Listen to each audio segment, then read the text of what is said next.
Jean-Luc Mélenchon. Jean-Luc, pourquoi tant de haine? Jordan Bardella. Jordan Bardella, avez-vous retrouvé l'adresse du Parlement européen?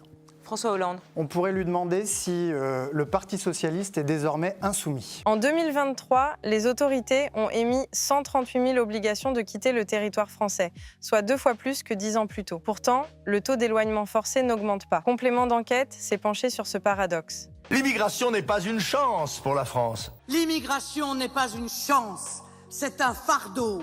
L'immigration n'est pas une chance. Bien sûr, je pense que l'immigration n'est pas une chance. Mais la vraie cible de ce reportage est fondamentalement Bruno Retailleau. D'ailleurs, le ministre de l'Intérieur ne s'y trompe pas, évoquant face aux journalistes qui l'interrogent un reportage qui établit un choix éditorial radicalement différent du mien. Le CEPI, donc qui est le Centre d'études prospectives et d'information internationale, un centre sérieux qui dépend de Matignon, a expliqué que les études concluaient unanimement à l'absence d'impact de l'immigration sur la délinquance. Eh bien, la réalité dément cette étude. Peut-être qu'à France Télévisions, vous ne voulez pas voir la réalité, mais les Français, ils la voient. La plupart des votes au Parlement européen se font dans l'indifférence générale. Celui sur la résolution exigeant la libération de l'écrivain Boualem Sansal trahit cette règle. Plus de 530 eurodéputés sur 605 demandent la libération immédiate et inconditionnelle du franco-algérien retenu en prison depuis la mi-novembre. Ça fait 70 jours et 70 nuits que Boualem Sansal est en prison. Ce sont 70 jours et 70 nuits de honte pour ces geôliers. Au milieu des votes favorables, écologistes, socialistes, libéraux, conservateurs, la position de la France insoumise a étonné. Manon Aubry s'est abstenue et Rima Hassan, mais aussi Emma Fourreau, Arash Saïdi et Anthony Smith ont voté contre. Rima Hassan, elle s'est pas juste abstenue, elle a voté contre cette résolution. Comment vous vivez ça? C'est une honte. Il y a 24 députés qui ont voté contre. Un tel texte factuel, où il n'y a rien d'idéologique, il n'y a rien d'historique qui soit contestable, eh bien c'est simplement cautionner l'emprisonnement d'un immense écrivain dans des geôles. Et c'est profondément scandaleux.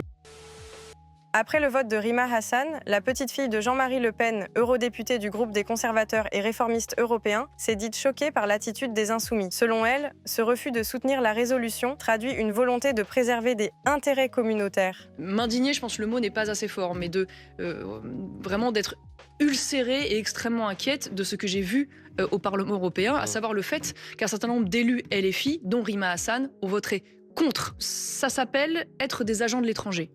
Et j'irai même plus loin, ça s'appelle à certains égards une forme d'intelligence avec l'ennemi. Rima Hassan s'est expliquée sur X. Ne pas voter ce texte, ce n'est pas s'opposer à la libération de M. Sansal, c'est s'opposer à l'instrumentalisation de son cas. Une déclaration qui n'a pas apaisé les critiques, notamment celle du président du Rassemblement national, Jordan Bardella, qui accuse l'extrême gauche de choisir l'arbitraire d'un régime autoritaire plutôt que la défense de la liberté d'expression. Si vous vous en prenez à ceux qui ont voté contre, c'est assez étonnant quand on est député européenne de ne pas aller en séance pour voter la résolution. J'ai été la première députée française à demander un débat. Donc objectivement, ne m'accusez pas de double jeu ou de désintérêt. Je suis très engagée sur ce sujet depuis le début et vous le savez. Donald Trump a promis de tourner le dos aux politiques d'aide pour les personnes transgenres, affirmant que les États-Unis ne reconnaîtraient désormais que 2 sexes, masculin et féminin, définis à la naissance, et que les aides fédérales visant à favoriser la diversité au sein du gouvernement seraient aussi supprimées. À compter d'aujourd'hui, la politique officielle des États-Unis et du gouvernement des États-Unis est qu'il y a 2 genres, hommes et femmes. Le 47e président des États-Unis a ainsi confirmé, comme tout au long de sa campagne, sa volonté de s'en prendre à ce qu'une partie des conservateurs américains considèrent comme des excès des programmes de diversité et d'inclusion. Qu'il peut y avoir effectivement un homme qui est un homme est un jour, une femme le lendemain. Non mais vous captez rien, vous maîtrisez pas les notions. Arrêtez, mais faites de la politique, pas essayer quoi. L'une des conséquences concrètes de cette politique sera de supprimer le genre X, ni masculin ni féminin, pour les personnes se reconnaissant comme non-binaires sur les documents officiels du gouvernement, y compris les passeports et les visas reflèteront fidèlement le sexe, a indiqué cette source à la presse. Cette possibilité avait été ouverte durant le mandat de Joe Biden. C'est-à-dire qu'effectivement, à un moment donné, on en a fait un délire. Il est bien là le problème. Bien sûr qu'il y a des questions particulières. Non, je dis il y a 3 catégories, vous dites qu'il y en a 2, c'est pas grave. Il y a les droits des minorités dedans, vous êtes au courant quand même. Pénible, vous l'écrivez avec un P majuscule. Dieudonné avait fait savoir sur le réseau social X qu'il serait présent aux obsèques publiques de Jean-Marie Le Pen. Merci Madame la juge, avait-il écrit, alors que l'homme, multicondamné, a bénéficié in extremis d'une autorisation du tribunal pour assister à la cérémonie religieuse. Alors Jean-Marie Le Pen était le parrain de ma fille. Jean-Marie Le Pen était le diable au début. Et puis on a discuté, j'ai eu la chance de le rencontrer. Et puis évidemment, j'ai fait la part des choses. La famille Le Pen s'est opposée à la venue de Dieudonné aux célébrations en hommage à Jean-Marie Le Pen, cofondateur du Front National, décédé le 7 janvier à 96 ans, qui s'est tenu à l'église du Val-de-Grâce à Paris, dans le 5e arrondissement.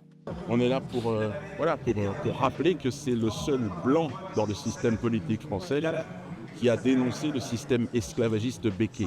Il semblerait que sa fille soit plus proche des Becquet que Jean-Marc, et c'est dommage. La scène se déroule ce jeudi 23 janvier. Bardella évoque la présidence de Donald Trump et la manière dont doit réagir l'UE. Il me reste 30 secondes, je vais donc aller au bout, madame, s'il vous plaît. It's not covered by the article you mentioned. Sorry. L'article 133 du règlement intérieur sur les déclarations de la Commission. Mais il n'a pas le temps de finir ses propos que la présidente de séance, Sabine Verheyen, les conduit en expliquant que le fondement de sa prise de parole, à savoir le recours à l'article 133 du Parlement européen, n'est pas valable. Un rappel au règlement, s'il vous plaît, sur la base de l'article 133 sur les déclarations de la Commission. Voici 2 mois que la Commission européenne est en place. C'est un rappel au règlement sur la base de l'article 133. L'article 133 sur les déclarations de la Commission. Yeah, but not when it's outside the institution. Sorry. Faut-il taxer les retraités les plus aisés pour renflouer les caisses de la sécurité sociale ? Le débat faisait rage après la proposition de la ministre du Travail, Astrid Panosyan-Bouvet, ce mardi 21 janvier. Le sujet, c'est qu'il faut qu'on arrête de voir les retraités comme un bloc homogène. Les retraités, il y a autant de retraités qu'il y a de salariés. Sur TF1, la membre du gouvernement a estimé que des taxes et des cotisations pourraient s'appliquer aux personnes dont la pension de retraite dépasse les 2 000, voire les 2 500 € mensuels. Ça suffit, les Français ne sont pas des vaches à lait, les retraités n'ont pas volé leur argent, ils ont travaillé et cotisé toute leur vie. C'est en train de s'ériger en ligne rouge. On ne s'est pas battu pour que les retraités voient leur retraite indexée sur l'inflation, pour aujourd'hui accepter de les voir se faire spolier finalement. L'acteur et réalisateur Jacques Weber était l'invité du journal inattendu de RTL face à la journaliste Nathalie Renou. L'occasion pour lui de commenter l'actualité et surtout d'exprimer toute sa haine contre le nouveau président élu des États-Unis, Donald Trump. Il y a une feuille de cigarette entre le nazisme et Trump. Trump est une ordure absolue, un danger absolu non seulement pour son pays, mais pour le monde entier. Mais réveillons-nous, il faut que le monde descende dans la rue pour sortir cet horrible individu qu'est Trump. Mais c'est un gros dégueulasse qu'il faut écrabouiller, qu'il faut supprimer littéralement. Le mouvement a commencé après l'élection de Donald Trump et se poursuit depuis qu'il a prêté serment. Médias, stars et anonymes annoncent un peu partout qu'ils ont décidé de quitter le réseau social X, propriété d'Elon Musk. Dernière en date, Marianne James, qui ne cache rien de sa détestation pour le milliardaire. Et alors attention, Géraldine Maillet va bientôt quitter X. Je peux vous dire, elle va rejoindre Nagui et Marianne James. Marianne James annonce, elle a fait une vidéo et tout pour annoncer à ses fans. Elle a 2 fans qui ont vu la vidéo. Non mais réunion de crise. Là, je peux vous dire que là, quand il a vu que Nagui quittait X, Elon Musk, il va pas dans un karaoké pendant au moins 3 ans. Alors que le nouveau président des États-Unis assistait à un service religieux à la cathédrale nationale de Washington, l'évêque de la capitale américaine Marianne Budd s'est inquiété de la peur semée par le président américain chez les immigrants et les membres de la communauté LGBTQ. Comme vous l'avez dit à la nation hier, vous avez senti sur vous la main providentielle d'un Dieu aimant. Au nom de notre Dieu, je vous demande d'avoir pitié. Il y a des personnes gays, des lesbiennes et des enfants transgenres dans des familles démocrates, républicaines et indépendantes. Certains ont peur pour leur vie.